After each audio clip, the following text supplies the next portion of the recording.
In today's video, we're going to zoom inside of the S&P 500, and I'll make my case for why I think today's volatility is really an opportunity to buy the dip. There's two tools that I'll be using for today's video. The first is going to be our seasonal analysis indicator. This is a free indicator. I'll leave a link to it in the description box below. And the second tool I'll be using is the built-in Fibonacci extensions tool. I also have a video which shows you how to use this tool in case you're not familiar with it. Now let's start first with our seasonal analysis, and for that I have max available data loaded on the daily time frame. Now the thing I want to call out is the strength that the month of April typically tends to have inside of the S&P 500. We can see April, 80% of the time, we have a close above our open. Also, with today's volatility, we're getting an opportunity to buy at a better entry price than what we had at the beginning of April. So we're getting an opportunity to participate in this trade, this 80% overall win rate idea, and we're getting a better entry price. Now, on average, we can see that April tends to be about a positive 2.26% gain for the overall month, and that's from the actual opening price for the month of April, which is all the way over here at 523.83. So 2% or 2.26% projected from there. That gives us a nice risk to reward on this potential idea.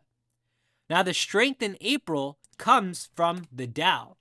The Dow is where April also tends to be a fairly positive month. 80% of the time tends to close above where it opened, positive 2.44%. If you compare this to the other months available, we can see that April is a month that stands out. It's the strongest month for both the S&P and the Dow.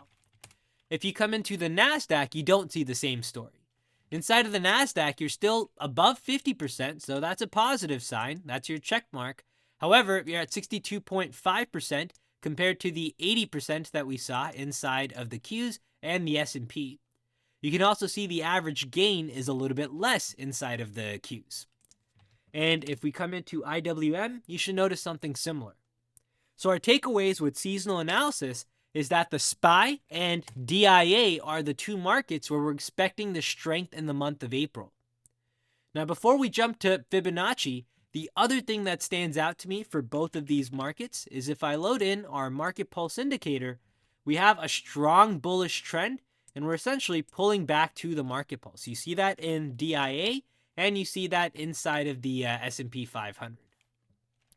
Now let's switch over to the futures market, and we're going to use our Fibonacci tools, or Fibonacci extension tool rather, to try and make some projections. The logic of what we're doing here is we're comparing past swings to see, well, what is our current swing like? This is all making the assumption that the S&P tends to have a personality in the way it trades, and we're looking to understand that personality to capitalize whenever we have some confluences, some symmetry.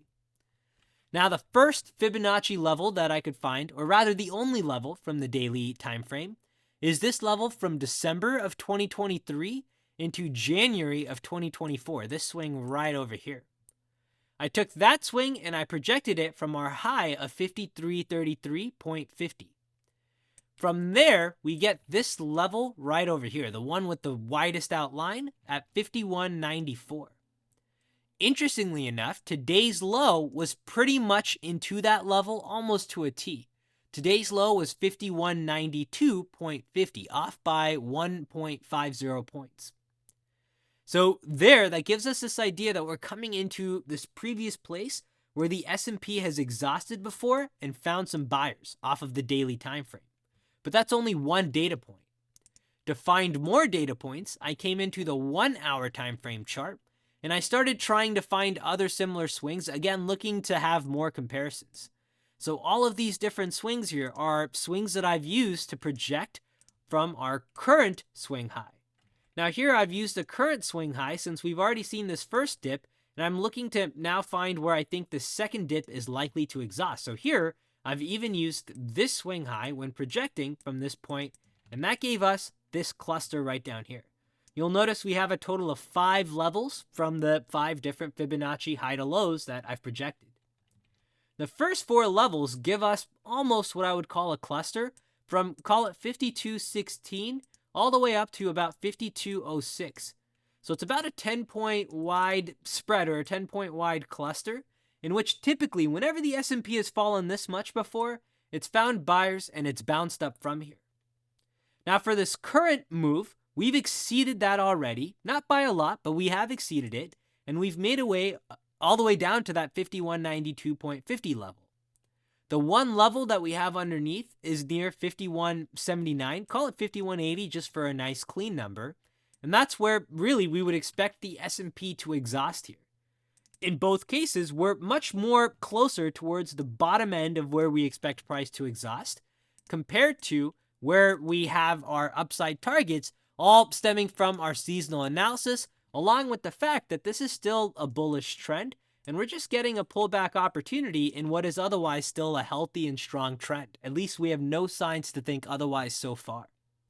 So that's my case for why I think the S&P is offering a nice buy the dip opportunity with this current volatility. Sure, we have definitely seen that volatility accelerate with intraday activity. If I load in our doomsday conservative models, we can see how price in that 11 to 12 p.m. hour just sliced right through it. Even through our daily levels here, price went all the way outside of our conservative models. This doesn't typically happen. All signs, all reasons to me pointing to the idea of price exhausting, and we're finding buyers somewhere here who are willing to buy price at this discounted price, even if it is for just a short-term bounce. Take care, everyone. Good luck trading, and I'll see you in our next update.